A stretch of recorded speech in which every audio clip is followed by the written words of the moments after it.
প্রথমে জানব ফুল কি বা ফুল কাকে বলে। আমরা একটা ফুলের চিত্র এখানে নিয়ে আসার চেষ্টা করেছি। উদ্ভিদের রূপান্তরিত বিটপকে, উদ্ভিদের মাটির উপরের অংশকে বিটপ বলে। সেই বিটপকে আমরা ফুল বলবো। ফুল উন্নত উদ্ভিদের একটি বৈশিষ্ট্য। যাদের ফুল থাকে বা যে সকল উদ্ভিদের ফুল থাকে তাদেরকে সপুষ্পক উদ্ভিদ বলে, যাদের ফুল থাকে না অপুষ্পক উদ্ভিদ বলে। ফুল উন্নত উদ্ভিদের প্রজননকারী অঙ্গ, অর্থাৎ ফুলের মাধ্যমেই উন্নত উদ্ভিদ যৌন প্রজননে অংশগ্রহণ করে।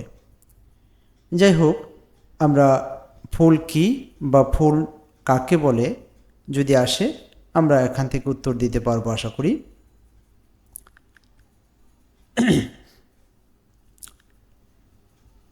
এখন আসো, একটি আদর্শ ফুলের কয়টি অংশ ও কী কী সেটা আমরা দেখে নেই। একটি আদর্শ ফুলের সাধারণত 5টি অংশ থাকে। 1 পুষ্পাক্ষ, 2 বৃতি, 3 দলমণ্ডল, 4 পুংস্তবক এবং 5 স্ত্রীস্তবক। সকল ফুলে এই 5টি অংশ থাকবে এমনটা নাও হতে পারে। যে সকল ফুল আদর্শ অর্থাৎ সম্পূর্ণ তাদের মধ্যে এই 5টি অংশ থাকবে। আমরা এরকম একটা আদর্শ ফুল নিয়ে আজকে তার অংশগুলো দেখার চেষ্টা করব।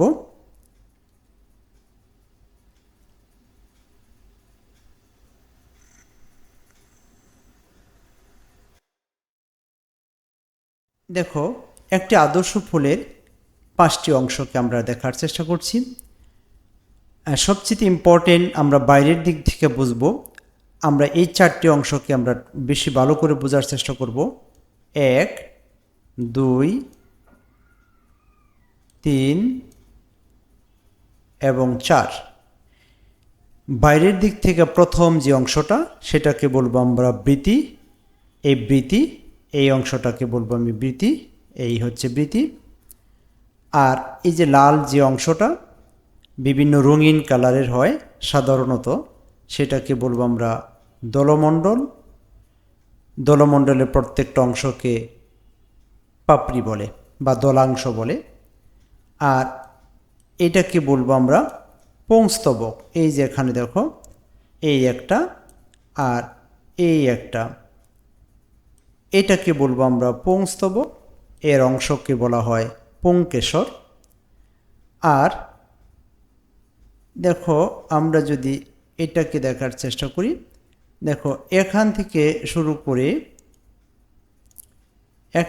শুরু করে এই অংশটা, পুরা অংশটাকে বলবো আমরা স্ত্রীস্তবক। স্ত্রীস্তবকের অংশকে বলা হয় স্ত্রীকেশর। আর এই 5-এর পরে, 4-এর পরে এই 5 পুষ্পাক্ষ, অর্থাৎ সম্পূর্ণ ফুল যে অক্ষের উপর অবস্থান করে, বোটার যে অক্ষ, এটাকে বলবো আমরা বোটা বা বৃন্ত, এটাকে বলবো আমরা বৃন্ত বা বুটা। ফুলটা বোটার যে গোড়ার উপরে প্রত্যেকটা অংশের ভার বহন করে, অর্থাৎ যে অক্ষের উপর ফুলের সম্পূর্ণ ভর থাকে সেটাকে বলবো আমরা পুষ্পাক্ষ। যাই হোক, একটি আদর্শ ফুলের 4টি বা 5টি অংশ থাকে, সেটা আমরা দেখলাম। আমরা এক এক করে সেই অংশগুলো এখন জানার চেষ্টা করব।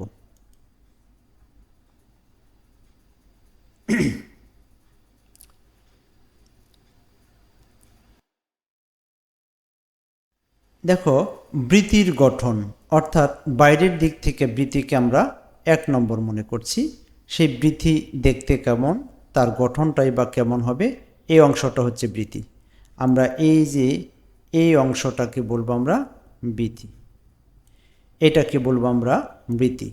এই অংশটাকে দেখার চেষ্টা করব। এই বৃতিটাকে আমরা একটু আলাদা করে নিয়ে আসব।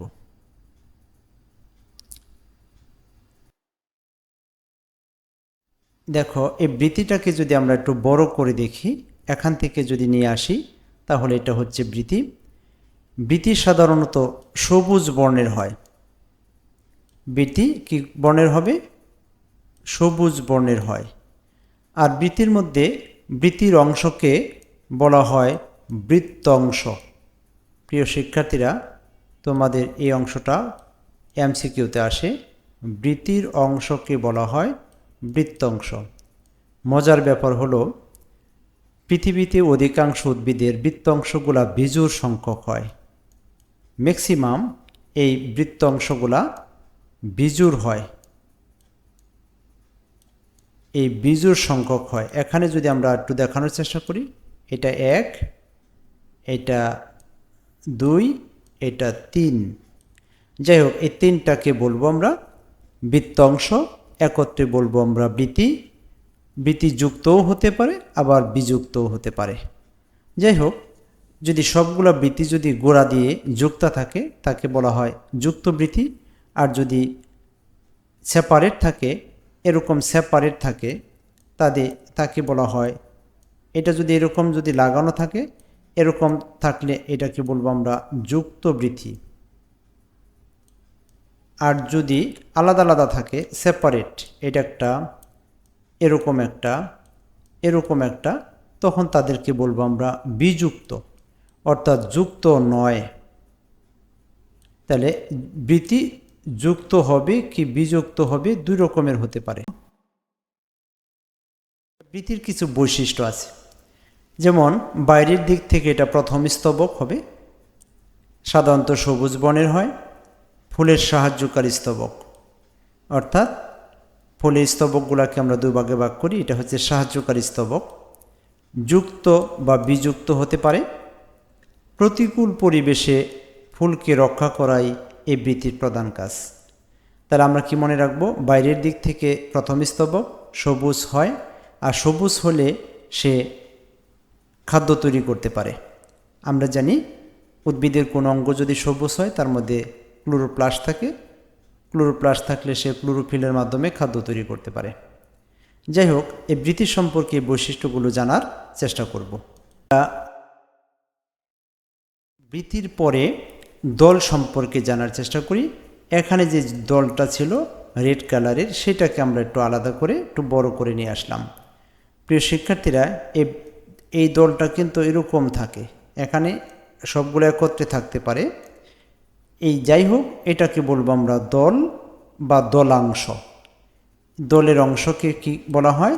দলাংশ।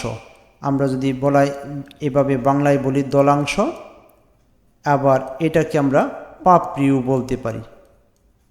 আমরা অনেক সময় বলি আমরা ফুলের পাপড়ি,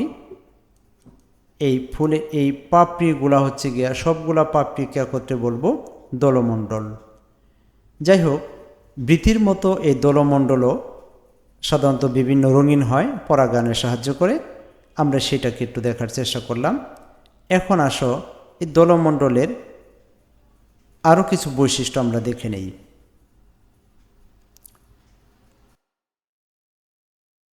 দেখো, বাইরের দিক থেকে এটা দ্বিতীয় স্তবক। দলমণ্ডলটা হচ্ছে বাইরের দিক থেকে এটা দ্বিতীয় স্তবক। সাধারণত রঙিন হবে, ফুলের সাহায্যকারী স্তবক, অর্থাৎ বৃতি যেমন সাহায্যকারী স্তবক ছিল, এটাও সাহায্যকারী স্তবক। প্রতিটি অংশকে দলাংশ বা পাপড়ি বলে। দেখো, বৃতির মতো এরা যুক্ত হতে পারে এবং বিযুক্ত হতে পারে। অর্থাৎ এই প্রত্যেকটা বৃতি যদি সেপারেটলি হয় তাহলে সেটাকে বলবো বিযুক্ত, আর যদি একত্রে থাকে তাকে বলবো আমরা যুক্ত বৃতি। যেমন গোলাপ ফুলে বিযুক্ত বৃতি। যাই হোক, এই বৃতি দলমণ্ডল, যাই হোক, এই দলমণ্ডল পরাগায়নে কীটপতঙ্গকে আকর্ষণ করে। যেহেতু তারা রঙিন হয়, এই জন্য এই যে রঙিন হওয়ার জন্য তারা কীটপতঙ্গকে আকৃষ্ট করে, বিনিময়ে পরাগায়ন হয়ে থাকে। যাই হোক, আমরা দেখলাম দলমণ্ডলের বিভিন্ন বৈশিষ্ট্য। আমরা আশা করি এখান থেকে তোমরা কিছুটা হলেও বুঝতে পারবে। এখন আসো পরের স্তবক সম্পর্কে জানি। দেখো, এই যে পুংস্তবক, এটা 3 নম্বর স্তবক। এই পুংস্তবক এটাকে আমরা এখানে নিয়ে আসছি একটু বড় করে। এইটাকে বলবো আমরা পুং স্তবক, আর এটা এক বচনে বলবো পুংকেশর। আমরা যদি বলি এক বচনে, আমরা এটাকে কি বলবো? পুংকেশর বলবো। এক বচনে পুংকেশর, আর বহু বচনে আমরা সবগুলা পুংকেশর মিলে, যেমন এটা একটা পুংকেশর, এটা একটা পুংকেশর, সবগুলাকে একত্রে বলবো আমরা পুংস্তবক। যাই হোক, এই পুংস্তবক এটা তৃতীয় স্তবক। বাইরের দিক থেকে আমরা যদি হিসাব করি এটা হবে তৃতীয় স্তবক। আমরা পরের চিত্রে একটু দেখার চেষ্টা করি।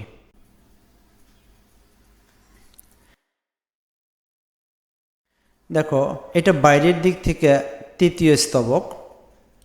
প্রতিটি অংশকে পুংকেশর বলে। এটা ফুলের অত্যাবশ্যকীয় অংশ। কেন? এরা সরাসরি যৌন প্রজননে যায়। এরা সরাসরি যৌন প্রজননের মাধ্যমে উদ্ভিদের বংশ বিস্তারে সহায়তা করে বা বংশ বৃদ্ধিতে সহায়তা করে। এই জন্য এটাকে বলা হয় অত্যাবশ্যকীয় অংশ। তিনটি অংশ থাকে। একটা পুংকেশরের তিনটি অংশ থাকে: পরাগদানি, পরাগদণ্ড, যোজনী। তাহলে এটাকে বলবো আমরা পরাগদানি। আমি যদি এখান থেকে তোমাকে একটু দেখার চেষ্টা করি, এই হচ্ছে গিয়া, এটাকে বলবো পরাগদানি, এটাকে বলবো পরাগদণ্ড, এটাকে বলবো পরাগদণ্ড। আর পরাগদণ্ডের যে অংশটুকু ভিতরের দিকে ঢুকে যায় সেটাকে বলবো আমরা যোজনী। আমি যদি এখানে একটু ছোট্ট করে অঙ্কন করার চেষ্টা করি, দেখো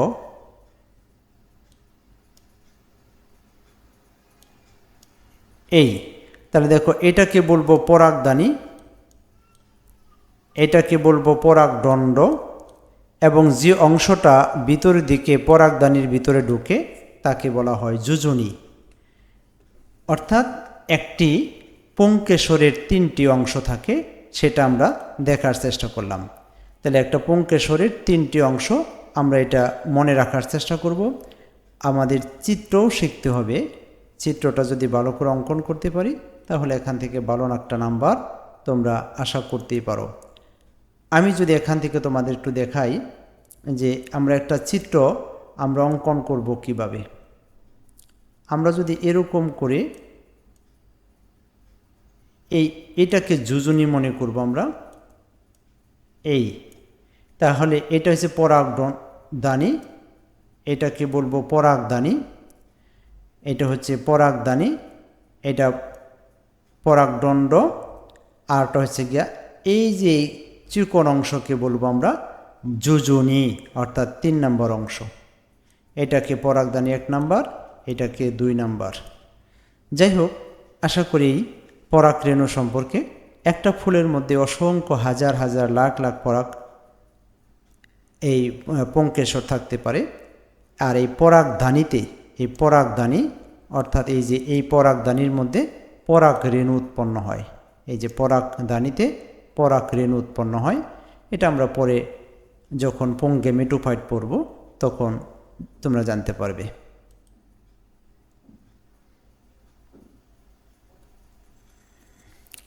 যাই হোক, আমরা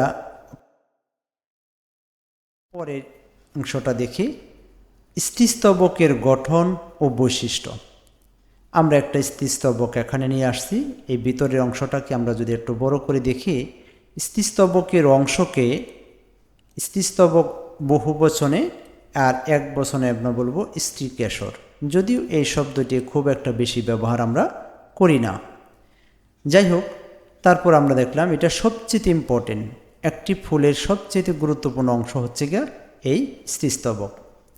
এই স্ত্রীস্তবকের 3টি অংশ থাকে, সেটা আমরা পরের চিত্রে দেখছি।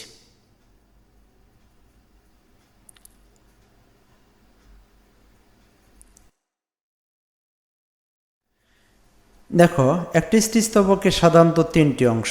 এটাকে যদি বলি আমি 1, এটাকে বলবো 2, এটাকে বলবো 3। আর ডিম্বকটা মূলত গর্ভাশয়ের অংশ। তাহলে দেখো, স্ত্রীস্তবকের উপরে এই দণ্ডা মানে একটু মোচাকৃতির অংশ, এটাকে বলবো আমরা গর্ভমুণ্ড। এই গর্ভমুণ্ডটা অনেক সময় আঠালো রকমের হয়, এখানে যাতে পরাগরেণু এসে বসতে পারে। এখানে একটু আঠালো অংশ থাকে এবং মধু থাকে, এখানে কীটপতঙ্গ মধু খাওয়ার জন্য যায়। আর এই যে দণ্ডের মতো অংশটা, এই অংশটাকে বলবো আমরা পরাগদণ্ড। এই পরাগদণ্ডের ভিতর দিয়া পরাগনালী উৎপন্ন হয়, এটা আমরা পরে দেখব। এটাকে বলা হয় পরাগনালী।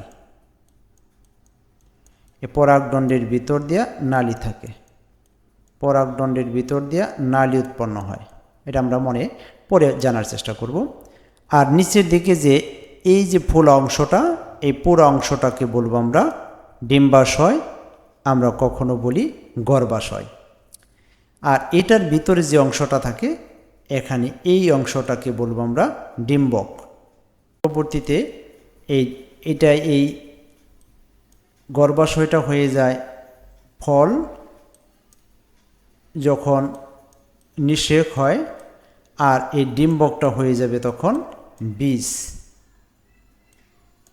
তাহলে ফল এবং বীজ কোত্থেকে হয় সেটা আমরা একটু জানার চেষ্টা করলাম। নিষেক পরবর্তী সময়ে ডিম্বাশয় বা গর্ভাশয় ফলে পরিণত হয়, আর ডিম্বকটা বীজে পরিণত হয়। তাহলে আমরা একটু দেখার চেষ্টা করলাম স্ত্রীস্তবকের বিভিন্ন অংশ।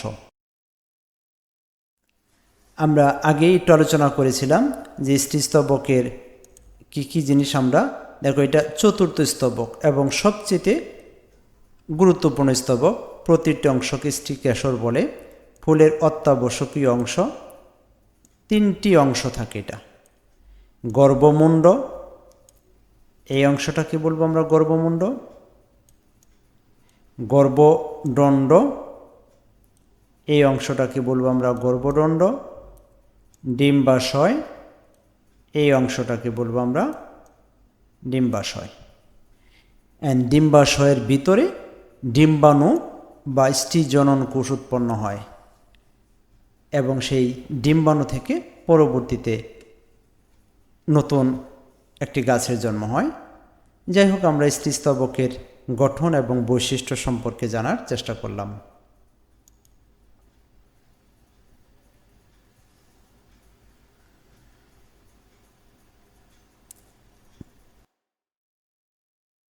দেখো, এখন আমরা জানি ফুল কত প্রকার এবং কি কি।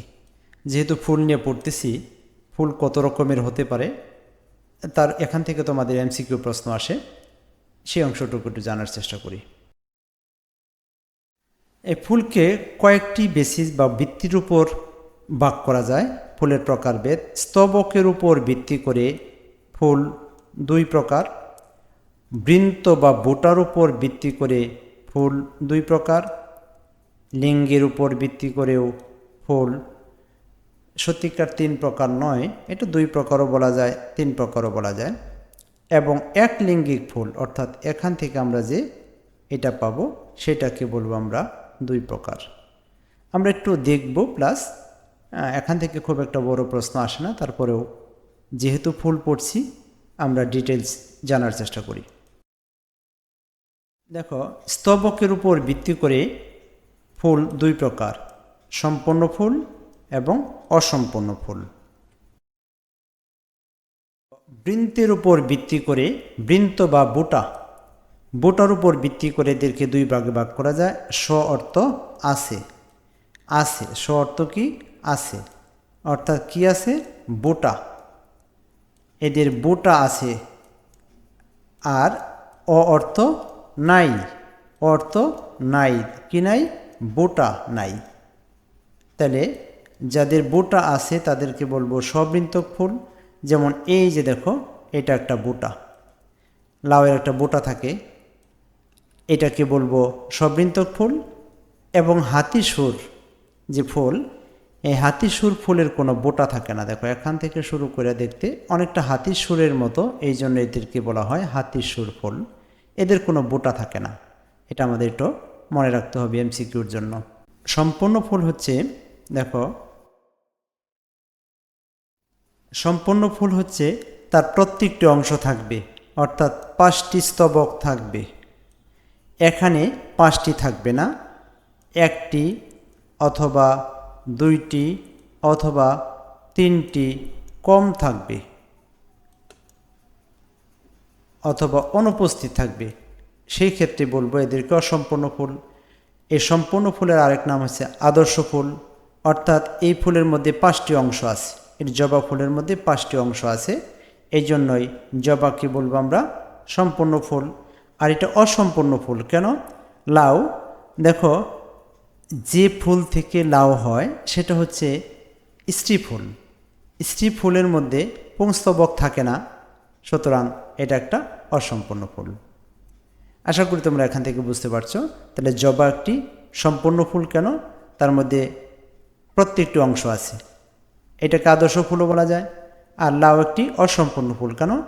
এটা দেখো এটার মধ্যে পুংস্তবক থাকে না, যেহেতু একটি অংশ নাই অথবা 2টি অংশ নাই অথবা 3টি অংশ নাই, 3টি স্তবক নাই, সেটাকে বলবো আমরা অসম্পূর্ণ ফুল।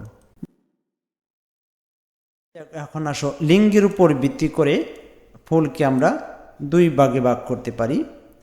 একটা হচ্ছে উভয়লিঙ্গী ফুল, অর্থাৎ পুং এবং স্ত্রীস্তবক থাকবে। পুং প্লাস স্ত্রীস্তবক যদি থাকে তাহলে তাদেরকে বলবো আমরা উভয়লিঙ্গী ফুল। আর এখানে যে কোনো একটা থাকবে, হয়তো পুং অথবা স্ত্রী যদি থাকে তাহলে সেটাকে বলবো, যদি পুং থাকে পুরুষ ফুল, স্ত্রী থাকে স্ত্রী ফুল। অর্থাৎ যে কোনো একটা থাকবে, এখানে একটা থাকবে আর এখানে 2টাই থাকবে, এই জন্য এদেরকে বলবো উভয়লিঙ্গী ফুল এবং এদেরকে বলবো একলিঙ্গী ফুল। জবা একটু উভয়লিঙ্গী ফুল, জবা, ধুতরা এগুলো হচ্ছে উভয়লিঙ্গী ফুল, কেননা সম্পূর্ণ ফুল। আবার এটাকে একই সাথে সম্পূর্ণ ফুল। আবার এটা হচ্ছে গিয়া, যেমন এই ফুলটা, লাউয়ের এই ফুলটা হচ্ছে গিয়া স্ত্রী ফুল, এই ফুলটা হচ্ছে গিয়া কি, এটা হচ্ছে গিয়া স্ত্রী ফুল। কারণ কি, যে ফুল থেকে লাউ হয়। আবার কিছু ফুল আছে যেগুলো থেকে লাউ হয় না, সেটা আমরা একটু পরের চিত্রেই দেখব।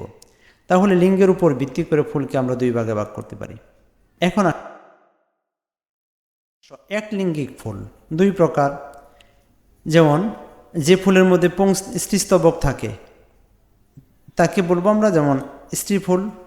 যেমন এদের কি আছে, তাহলে আমরা বলবো স্ত্রীস্তবক আছে, এদের স্ত্রীস্তবক আছে, বিদায় এদেরকে বলবো আমরা স্ত্রী ফুল। আর এদের পুংস্তবক আছে, বিদায় এদেরকে বলবো আমরা পুরুষ ফুল। দেখো পুরুষ ফুল থেকে কিন্তু কোনো ফল হয় না, এটা তোমরা একটু জানবা। যেমন লাউ গাছে 2 রকমের ফুল আছে, একটা হচ্ছে স্ত্রী ফুল যেখান থেকে লাউ হয়, আর একটা হচ্ছে পুরুষ ফুল যেখান থেকে পরাগদানি গিয়ে গর্ভমণ্ডে পতিত হওয়ার ফলেই এই লাউগুলা হয়। যাই হোক, আমরা দেখলাম একলিঙ্গিক ফুল 2 প্রকার, তার একটা উৎকৃষ্ট উদাহরণ হলো লাউ। প্রিয় শিক্ষার্থীরা, আরও একটি ফুল আছে যেটা পুরুষ না এবং স্ত্রীও না, অর্থাৎ পুরুষ ফুলও নয় স্ত্রী ফুলও নয়। দেখো ক্লিপ ফুলের গঠন বৈশিষ্ট্য, আমরা শুধু গঠনটা জানি। যে সকল ফুলের পুংস্তবক স্ত্রীস্তবক থাকে না তাদেরকে ক্লিপ ফুল বলা হয়।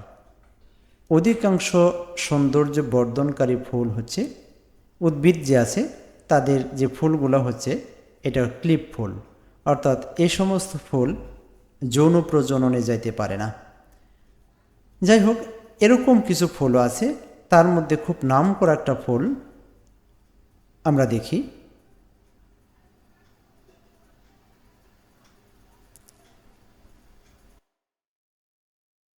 এটা হচ্ছে কলাবতী ফুল, আমরা আশেপাশেই অনেক সময় দেখতে পারি। এই দেখো, এদেরকে বলা হয় কলাবতী ফুল। এদের না আছে পুংস্তবক, এদের না আছে স্ত্রীস্তবক। এদের সাধারণত সৌন্দর্য বর্ধনকারী, অর্থাৎ বাগান বিলাস ধরনের এই সমস্ত ফুল হচ্ছে ক্লিপ ফুল। তাহলে আমরা দেখলাম যে আজকের ক্লাসটা একটা আদর্শ ফুল কাকে বলে,